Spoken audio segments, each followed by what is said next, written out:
அதனால்தான் பெருமான் நான் தானானேன் நல்ல திருவருளாலே என் உலத்தே நான் சாக மாட்டேன் என்று இந்த தான். மேலும் ஜீவ ஒழுக்கம், அதாவது இந்திரிய ஒழுக்கம், கரண ஒழுக்கம், ஜீவ ஒழுக்கம், ஆன்ம ஒழுக்கம் என்று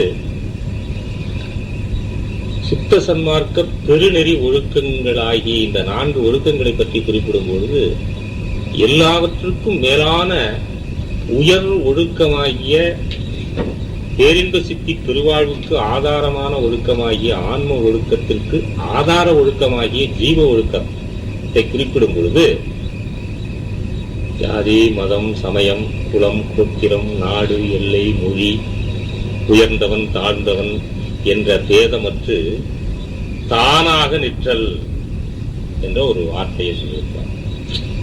அப்ப பேதமற்று தானா, அப்ப பேதமற்ற நிலைதான் தானான இடம் என்பது இதிலிருந்து அந்த குறிப்பை உணர முடிகிறது. அப்ப பேதமற்று தானாக நிற்றல், அந்த தானான இடம்தான் இந்த இடத்திலே இந்த ஊழில் பெருவெளி யாவுல மற்றொன்று சூழின் தானும் முந்தூரும் என்று பொருள்பட மதி வென்று வந்து நிற்கும். அப்போது ஊழை விட பெரிதும் வலிமை உடையது ஒன்று உள்ளது, அது மதி என்று குறிப்பினால் உணர வேண்டும் என்று சூதாக சொன்னதலால் உண்மை வெளிதோன்ற சூதாக சொன்னதலால் வேறொன்று இல்லை என்பதை அந்த திருக்குறளின் பாடலிலிருந்து நாம் உணர்ந்து கொள்ள வேண்டும். இதுதான் சத்திய உண்மை விளக்கம். மேலும் இதே ஊழை பற்றி பேசிய திருவள்ளுவர் பெருமான் இன்னொரு இடத்துல குறிப்பிடும் போது, அது எந்த இடம்னா எந்த அதிகாரம்னா ஆள்வினை உடைமை இன்னொரு அதிகாரம் வரும். அந்த ஆள்வினை உடைமைங்கிற அதிகாரத்துல ஊழையும் உட்பக்கம் காண்பார். உழைவின்றி தாழாது உயற்றுபவர் என்ற ஒரு குரல் சொல்றார். இப்ப ஊழை விட பெரிய வலிமை உடையது ஒன்று இல்லைன்னு சொல்லியிருந்தாங்க. ஊழையும் உட்பக்கம் காண்பர் என்று சொல்லியிருக்க முடியுமா? இப்ப இந்த இடத்துல சொல்லும் போது ஊழையும், அப்ப அதனால ஊழு என்பது ஒரு செயற்கை, அதுல சுழண்டு வந்திருக்கிறார்கள் என்பதை இவரும் ஆதாரமாக எடுத்து வைக்கிறார். இதெல்லாம் கூர்ந்து உண்மையை அறிந்து கொள்ளுகின்ற வகையில் மனிதனுடைய மேலான வாழ்வுக்காக பெரியோர்கள் சொன்னது. இதை யாரும் ஊன்றி பார்க்கல. அதனாலதான் ஊழையும் உட்பக்கம் காண்பர் உழைவின்றி தாழாது உயற்றுபவர் என்று ஆள்வினை உடைமைங்கிற அதிகாரத்துல சொல்றாரு. அப்ப அந்த உழைவின்றி தாழாது உயற்றுதல் என்று உள்ளது. உயற்றுதல் என்பது மனம் உயற்றுதல் மனசுக்கு வராது, அது உள்ளத்தினுடைய இடம். உழைவில்லாம தாழாது உயற்றுகிற இடம் உள்ளத்துல இருந்து அவ்வாறு அவன் இயங்குவானேயானால், அந்த தாழாது உயற்றுவானேயானால் அவன் ஊழையும் உட்பக்கம் புறமுது விட்டு ஓட செய்து விடுவான். அது பின்தங்கி விடும்பாள். அதனுடைய இயக்கம் வலிமையை உடையது, அதை வலிமையற்றதாக்கி விடுவான் ஊழையும் என்று பொருள்பட சொல்லியிருக்கிறார். அது மட்டுமல்ல, இன்னொரு குறள்ல அதே அதிகாரத்துல தெய்வத்தால் ஆகாதினி முயற்சிதன் மெய் வருத்த கூலி தரும் என்ற ஒரு குறளும் இருக்கிறது. இது எல்லாருக்கும் தெய்வத்தால் ஆகாது. அதே ஊர்ல ஆகூடால் தோன்றும் அசைவின்மை, கைப்பொருள் போகூடால் தோன்றும் மடின்னு சொல்லிவிட்டார். அதனால ஒரு மனிதனுக்கு முயற்சியும் முயற்சி இன்மையும் வருவதே ஊடாலன்னு சொல்லிவிட்டு இங்க தெய்வத்தால் ஆகாது முயற்சிதன் மெய் வருத்த கூலி தரும் என்று எப்படி சொல்லியிருக்க முடியும்? அப்ப இந்த பாட்டுக்கு என்ன பொருள் என்று கருதும் இடத்து இவர்கள் சொல்லியது, அதாவது தெய்வத்தாலும் ஊழால முடியலன்னா கூட மெய்யானது, இந்த உடம்பானது, சரீரமானது வருந்துமே ஆனால், முயற்சியினால் வருந்துமே ஆனால் அந்த முயற்சிக்கு தகுந்த கூலி கிடைக்கும் அப்படின்னு பொருள் எழுதியிருக்கிறாரு. முயற்சிக்கு தகுந்த பொருள் கிடைக்கும் அப்படின்னு சொல்லியிருந்தா ஆவுளால் தோன்றும் அசைவின்மை, கைப்பொருள் போகூடால் தோன்றும் அடின்னு, முயற்சியும் சோம்பலுமே ஊழால வருதுன்னு எப்படி சொல்லியிருப்பாரு? முயற்சியும் சோம்பலும் ஊழால் தான் வருதுன்னு அங்க சொல்லிவிட்டாரு. ஒருத்தன் மடினா சோம்பல், ஒருத்தன் சோம்பி கிடக்குறான்னா ஒண்ணுமே இதுல தின்னு தூங்குறான்னா பல விதி. அவனுக்கு காலம் சரியில்லை, நேரம் சரியில்லை, டைம் சரியில்லை, அவன் அப்படிதான் இருப்பான். அதுக்குன்னு சப்ப கட்டு சமாதானம். ஜாதகத்தை தூக்கிட்டு ஒருத்தன் தின்னு தூங்குறான், வேலைக்கு போக மாட்டாங்கிறான், ஒன்றும் செய்ய மாட்டாங்கிறான், இப்படியே சுத்திக்கிட்டு இருக்கான். என்ன செய்யறது? டைம் சரியில்லை, காலம் சரியில்லை சொல்லிட்டு அவன் ஜாதகத்தை தூக்கிட்டு அவங்க பெற்றோர்கள் உள்ள எப்படி இருக்கிறானே, அவனுக்கு இப்ப காலம் சரியில்லை, டைம் சரியில்லை, அப்புறம் அது இப்படி இருக்கு, சனி இப்படி இருக்கு, ராகு இப்படி இருக்கு, கேது இருக்கு அப்படின்னு சொல்லிட்டு கணக்கு போட்டு அவனை சொல்லி அதுக்கு ஒரு சமாதானத்தை சொல்லி வைப்பாங்க. அவனுக்கு காலம் கடந்து வயசும் கடந்து போகும், எல்லாம் கடந்து போய் எந்தெந்த காலத்துல எந்தெந்த காரியங்கள். அப்ப பருவங்கள் ஏறுதோறும் அவர்கள் மாறாது தன் பணியாற்ற வேண்டும் என்ற மனித இயற்கைக்கு உட்பட்ட இதெல்லாம் கடந்து போடும். கடந்து போனோன்னா அவன் வாழ்நாள் அவன் என்னத்தை சாதிக்க முடியும்? மனித பிறப்பினுடைய நோக்கமே குன்றி போய்விடும், அது தன்னுடைய மதிப்பை இழந்து விடும், செயலற்றவனா ஆகிவிடுகிறான். இப்படியெல்லாம் இது முடக்கி வைத்திருக்கிறது என்பதற்கு இதுதான் ஆதாரம். அதனால்தான் மெய் வருந்துகின்ற கூலி, முயற்சியினால் மெய் வருந்தி வகுத்த கூலி தரும்னு இவர்கள் சொல்லி இருக்கிற கூற்று ஏற்கனவே சொன்ன கூற்றுக்கு புறம்பாக இருக்கிற காலத்தினால் இது பொருத்தமானதல்ல, உண்மையானதல்ல. அதனால இந்த இடத்துல என்ன சொல்றார்? தெய்வத்தால் ஆகாது என்று சொல்லும் போது தெய்வங்களால் ஆகாது என்று முடியாது போனாலும், இப்ப இந்த தெய்வங்கள் போது எந்த தெய்வங்களாலும், இப்ப தெய்வம் என்பதற்கு பரிமேழகர்லேருந்து பல பேர் இதுக்கு ஊழுன்னு சொல்லியிருக்காங்க. ஊழுக்கு பல பொருள் இருக்கு. அதுல தெய்வம் என்பதற்கு ஊழுன்னு ஒரு பொருள் இருக்கிறது. தெய்வத்தால் ஆகாதெனினும், அதாவது ஊழ்னால முடியாது போனாலும் முயற்சி செஞ்சா அந்த மெய் வருந்தியதற்குரிய கூலி கிடைக்கும்.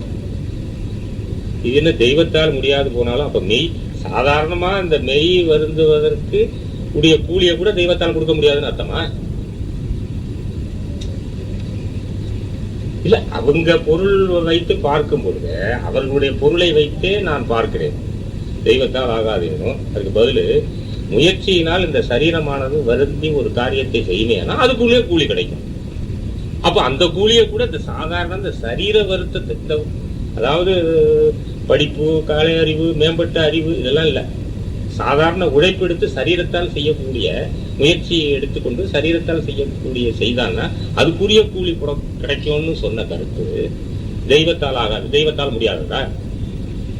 அப்ப அதை கூட தெய்வத்தால் கொடுக்க முடியாதா? இது எப்படி இருக்கிறது? அப்படி என்று சொன்னா இது தெய்வத்திட்ட போய் பெரிய பெரிய வேண்டுதல், பெரிய பெரிய பிரார்த்தனை எல்லாம் செய்யக்கூடுவானே? அப்ப அது அல்ல, முற்றிலும் முரணாக இருக்கிறது, அது பொருள் அல்ல. தெய்வங்கள் என்று சொல்லும் போது பெருமான் சொல்றார், தெய்வங்கள் பல பல சிந்தை செய்வாரும், சேர்கதி பல பல செப்புகின்றாரும், பொய் வந்த கலபல புகன்றிடுவாரும், பொய் சமய ஆதியை மெச்சுகின்றாரும், மெய் வந்த திருவுருள் விளக்கம் ஒன்றில்லார், மேல் விளைவு அறிகிலர் வீண் கழிக்கின்றார், எய் வந்த துன்பொழித்த அவருக்கு அறிவு அருள்வீர், எனை பள்ளி எழுப்பி மெய்யின்பு தந்தீரே. அதான் சான்று. அப்ப இந்த மாதிரி தெய்வங்களால், சமய தேவர்களாலும் பதத்தலைவர்களாலும் இந்த மாதிரி சொல்லப்பட்ட புராண இதிகாச கலைகளில் சொல்லப்பட்ட தெய்வங்களால் ஆகாது முடியாது போனாலும், இந்த தெய்வங்களால், தெய்வத்தால் ஆகாது, இந்த தெய்வங்களால் முடியாது போனாலும் மெய் வருந்த கூலி தரும். இந்த வருந்தம் வருத்தம் என்பதை பார்க்க வேண்டும். வருத்தம் என்பது உள்ளிடமிருந்து தோன்றுவது, வருத்தம் என்பது மெய்யிடமிருந்து தோன்றுவது. அதாவது மெய்யை வருந்துகின்ற மெய் இன்னது என்று தெரிந்து கொண்டு அந்த மெய்யை வருந்துகிவானே ஆனால் தெய்வத்தால் முடியாத காரியங்கள் எல்லாம் மெய்யை வருந்தி நிற்பானே ஆனால், முயற்சியினால் மெய்யை வருந்தி நிற்பானே ஆனால் அதுக்குரிய கூலி கிடைத்துவிடும் என்று பொருள். ஏன்னா மெய் என்பது இன்னது என்று தெரிந்து கொள்ளாமல் இருக்கிறார். மெய் விளக்கம் திருவருள், மெய் வந்த திருவருள் விளக்கம் ஒன்றில்ல. அப்ப மெய் வந்த திருவருள், பொய் வந்த திருவருள் ரெண்டு இல்ல. மெய்யை அறிந்து, மெய் என்பது ஒன்று இருக்கிறதப்பா, அந்த மெய்யை தேடி செல்லும். மெய்யை முதல்ல தெரிந்து கொள்.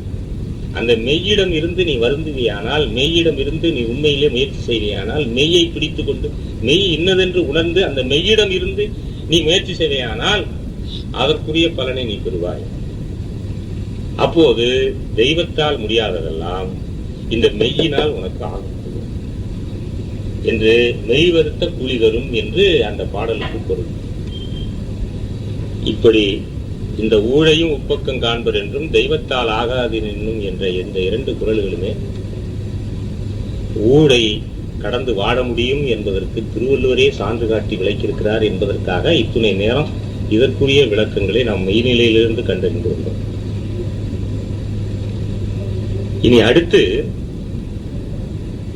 இந்த விதி என்று ஒரு சொல்லுகின்ற ஒன்று செயற்கை என்று நாம் முதலில் சொல்லியிருந்தோம். இந்த செயற்கையானது ஒன்று மனித குலத்தையே ஆக்கிரமித்துக் கொண்டு இதை செயலிழக்க வைத்து மதியை பற்றி யாரும் அந்த அனுபவத்தை பற்றி சொல்லாதனால் பெருமான் ஒருவர் மட்டுமே வந்து சொன்னதனால் இப்போதுதான் நாம் அதிலே வந்து கொண்டிருக்கிறோம். ஆகவே எல்லோரும் இந்த இன்ப நிலையை அடைய வேண்டும் என்று இப்போது நாம் ஆனால் விதியை கண்டு பயப்படுகின்ற ஒரு நிலை மனித குலத்துக்கு எங்கிருந்து வந்தது? விதி என்ற ஒன்று இந்த அடிப்படையிலே தான் இது வேலை செய்கிறது, இதை மாற்ற முடியாது என்று ஒரு கருத்து பேசப்பட்டு அதை அனுபவித்தே தீர வேண்டும் என்று எந்த வகையிலும் அதை மாற்றியமைக்க முடியாது என்ற ஒரு கருத்து நிலவி இருந்தார். விதியை சொல்லி பயமுறுத்தி பயந்து வாழுகின்ற ஒரு பயத்தை உண்டு பண்ணி ஒரு பீதியை உண்டு பண்ணி வாழ்க்கையை முடக்கி வைக்கக்கூடிய அளவுக்கு ஒரு அவல நிலை இந்த உலகத்தில் விதியின் பெயரால் தோற்றுவிக்கப்பட்டது என்பதை ஒரு வரலாறு, இந்த உலகத்து வரலாறு இதை மெய்ப்பித்துக் கொண்டிருக்கிறது.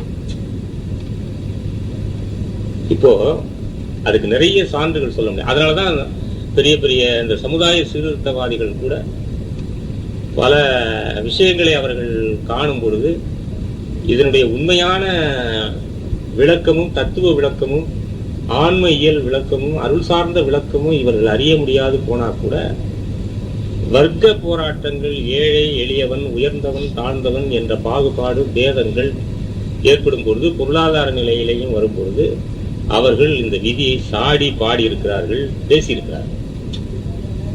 பல பெரியவர்கள் சாதாரணமாக கவிஞர்கள்.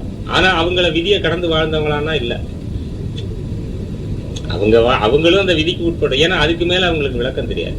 இந்த வர்க்க போராட்டத்தை, அதாவது இந்த முதலாளி தொழிலாளி ஆகிய இந்த ஒரு நிலையும் ஏழை பணக்காரன் என்ற உயர்ந்தவன் தாழ்ந்தவன் என்ற பேதங்களை வைக்கும் பொழுது இந்த விதியை வைத்து உயர்ந்தவன் தாழ்ந்தவன் என்று சொல்லும் பொழுது இப்ப இந்த வருணா ஆசிரமங்கள் எல்லாம் இந்த விதிக்கு உட்பட்டு வந்தவை, இந்த கலை சாஸ்திரங்களை அடிப்படையாக கொண்டு வந்தவை என்று இவைகளை நம்பி இவைகளை மக்களிடத்திலே புகுத்தி அதிலே பெருத்த நம்பிக்கையை அதன் வழியாக அவர்கள் வர வேண்டும் என்ற ஒரு நிலையை ஏற்படுத்தி வாழ்ந்த வாழ்க்கை நிலை இருக்கிறது, அதை சாடி இருக்கிறார்கள். ஏனென்றால் இப்ப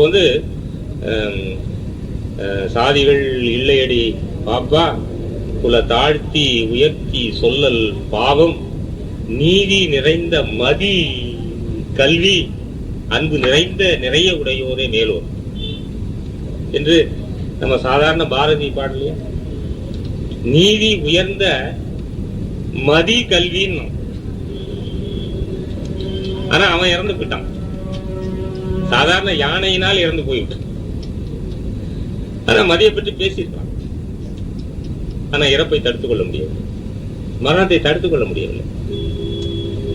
காரணம் மதி என்ற ஒன்று இருக்கிறது என்பதை அவன் கண்டுகொண்டான். ஆனா அந்த மதி அனுபவத்தை பெற்றானா, மதியை பெற்றானா? இல்லை. மதியை பெற்றிருந்தானா மதம் கொண்ட யானைகிட்ட போயிருக்க மாட்டான். அவன் தன்னை மறந்த நிலையில தான் அவன் மதியிட்ட போவான். அதுக்காக அவன் மதியை தேடி போகாது, விதிக்கு உட்பட்ட தேவதையை தேடி போனதுனாலதான் அன்னை பராசக்தின்னு தான், அம்பாள் தான். அப்ப விதியை வகுத்தது எதுவோ அதுகிட்டே போட்டான். அந்த விதியை உலகத்தின் இயக்கத்துக்கு உட்படுத்தி அது தானே இருந்து ஆட்சி செய்துட்டு இருக்கிற ஒரு பொருளிடத்தில் அவன் போன தொட்டு தானே மதியை தவற விட்டு விட்டான். மதி என்ற ஒன்றிருந்து எழுச்சியின் மூலமா முட்டி சென்றாலும் அந்த மதியை கடைபிடித்து வாழ முடியாத நிலைக்கு போய் விதியின் வசத்தால் மாட்டிக்கொண்டவன் அல்லவா. ஆனா அதனால் மதியை பற்றி குறிப்பிட்டிருந்தாலும் விதி உட்பட்டு இறந்தார் என்பதற்கு அது சான்று. அதனால உயர்வு தாழ்வு குல தாழ்த்தி உயர்த்தி சொல்லல் பாவம், நீதி உயர்ந்த மதி கல்வி, அதற்காக சொன்னேன். அதனால இந்த பேதங்கள். அப்ப வருணா ஆச்சிரம பேதங்கள் இறைவன் பெயரால் தெய்வத்தின் பெயரால் சொல்லும் பொழுது படைப்பிலேயே இந்த உயர்ந்தவன் தாழ்ந்தவன் என்று சொல்லும் போது மனிதனுடைய உயர்ந்த இடத்திலே சரசிலே பிறந்தவன், தோளிலே பிறந்தவன், உடம்பிலே பிறந்தவன், காலில் பிறந்தவன், ஆசிரம தர்மங்களை ஏற்படுத்தி அதன் மூலமாக இந்த பேதங்கள் வருவாகும் பொழுது இன்னன்னாருக்கு இன்னதான் விதி என்று ஒரு காலத்தில் படிப்பது பாவம், படிக்கக்கூடிய தகுதி இவர்களுக்கு இல்லை என்றெல்லாம் கல்வி வாசித்தான கல்வி கூடத்திற்கே போக தகுதியற்றவர்கள், கூடாதவர்கள், பிறப்பால் கூடாதவர்கள் என்று ஒதுக்கப்பட்டதெல்லாம் இந்த விதியின் பேரால, இந்த குலத்தின் பேரால சொல்லப்பட்டது தானே. இப்படிப்பட்ட ஒரு மோசமான அவலநிலை கூட இந்த சமுதாயத்திலே வளர்த்திருக்கிறார்.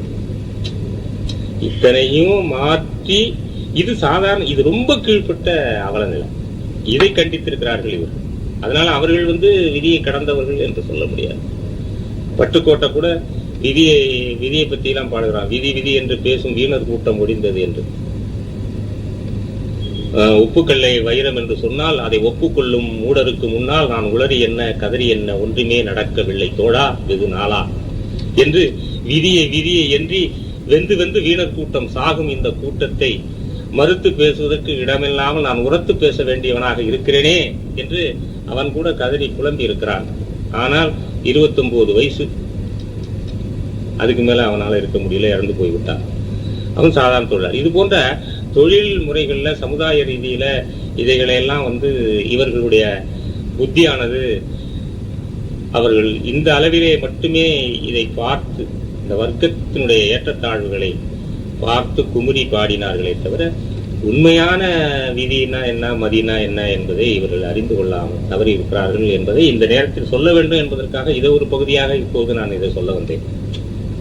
அதனால் உண்மையிலேயே இந்த விதி என்பது அவ்வளவு ஆழமாக மக்களை ரொம்ப அவரித்து அவர்களை அழுத்தி வைத்துக் கொண்டிருந்த ஒரு நிலையை நம்முடைய பெருமான் தோன்றி விதி என்ற ஒன்றை வென்று மதி துலங்க பெற்று ஒளி நிலை அனுபவத்தினால் ஒளி நெறியினால் வாழ முடியும் என்று சுத்த சன்மார்க்க அனுபவ சாதக நிலையை நமக்கெல்லாம் அருளி இருக்கிறார்கள். அந்த அருள் பாதையிலே, அந்த அருள் நெறியிலே, அந்த ஒளி நெறியிலே தீப முன்னிலையிலே தெய்வ பாவனை செய்வதன் மூலம் திருவருட்பாதை வேதமாக கொண்டு ஜீவகாருண்ய ஒழுக்கத்தை சாதனமாக கொண்டு ஒளி வழிபாட்டை நேராக கொண்டு உண்மையிலேயே மற்ற தயவுக்கு தடையான எல்லாவற்றையும் தவிர்த்து இதை ஒன்றையே ஆதாரமாக கொண்டு உண்மைப்பட ஒழுகி மனித சமூகம் வறுமையானால் மேலான நிலையாகிய மதிநிலை பெற்று வாழ முடியும் என்று சொல்லி இத்தோடு இந்த இலை நிறைவு செய்யும் பொழுது சன்மார்க்க அன்பர்களும் மதி துலங்க பெற வேண்டும், அதற்காக பெருமான் நமக்கு அருளி இருக்கிறார்கள் என்பதை உணர்ந்து அதற்குரிய பாதையிலேயே அந்த வழிமுறையிலேயே ஒளிநெறியிலே மாறாது செல்ல வேண்டும். மற்ற விஷயங்களில் மனம் வைத்து அவர்கள் புறம் போகாது,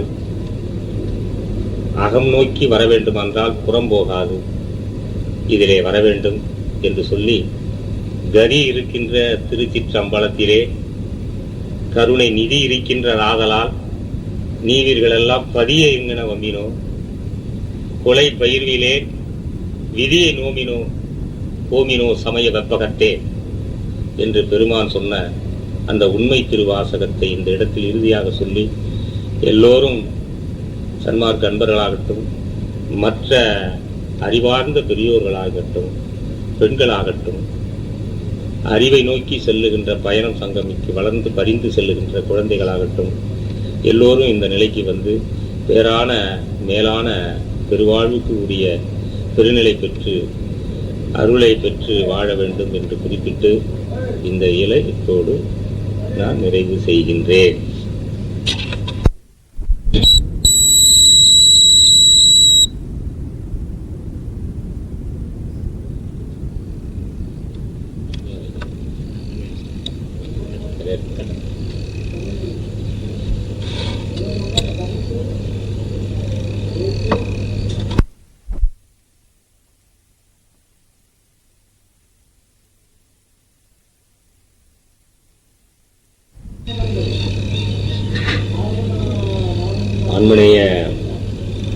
ஒருமைப்பாட்டு உரிமையுடைய சகோதரர்களே, விதியா மதியா என்ற பொருள் பற்றி விவாதித்த வகையில் விதியை வென்று மதியினால் மரணமில்லாத பெருவாழ்வை பெற்று வாழ முடியும் என்பதை பெருமானார் இவ்வுலகிற்கு வந்து நிரூபித்து நமக்கு சுத்த சன்மார்க்க சுகநிலை அனுபவத்திற்குரிய மார்க்கத்தை தந்து சென்றிருக்கிறார்கள் என்பதை நாம் முடிவாகவும் தெளிவாகவும் இதுவாறு கண்டுகொண்டோம். மேலும் சில விஷயங்களை தெளிவுபட விளக்கிட வேண்டும் என்ற அடிப்படையில் இந்த விதி மதி ஆகிய இயலை சற்று விரித்து சொல்ல வேண்டும் என்ற முனைப்பின் காரணமாய் சில விஷயங்களை உங்களோடு பகிர்ந்து கொள்ள நினைக்கின்றேன். விதி மதி என்ற இந்த இரண்டு சொல்லும் பொருளும் சற்று ஆய்ந்து பார்க்கும் பொழுது, விதி என்ற ஒன்று மனிதனுக்கு வெளிநிலை, அதாவது வெளியிலே அவனுடைய புற வாழ்க்கையிலே அமைந்தது. மதி என்ற ஒன்று மனிதனுடைய அக வாழ்க்கையை பொறுத்து அவனுக்கு உள்ளுக்குள்ளே அமைந்தது. இப்போ மனித வாழ்வை பொறுத்த அளவில் மனிதனின் அக வாழ்க்கை என்றும் புற வாழ்க்கை என்றும் இருவிதமான வாழ்க்கை நிலைகளை மனிதர்கள் மேற்கொண்டு இருக்கிறார்கள். புற வாழ்க்கையை பற்றித்தான் பெரும்பகுதி மனிதர்கள் அவர்கள் நினைவிலும் சிந்தனையிலும் வைத்துக்கொண்டு காரியங்களை ஆற்றிக் கொண்டு இருக்கிறார்களே தவிர, அவருடைய அக வாழ்க்கையை பற்றி அதிகமாக அல்லது ஊன்றி அல்லது பொறுப்போடு அதிலே கருத்து செலுத்துகிறார்களா என்றால் இல்லை. ஏனென்றால் பிறவியினுடைய ஒரு இயக்கம் அது புலன் இன்பங்களை நுகர்வதன் மூலமே பூரணத்துவம் அடைந்து விடுகிறது என்ற கருத்தின் அடிப்படையிலே தான்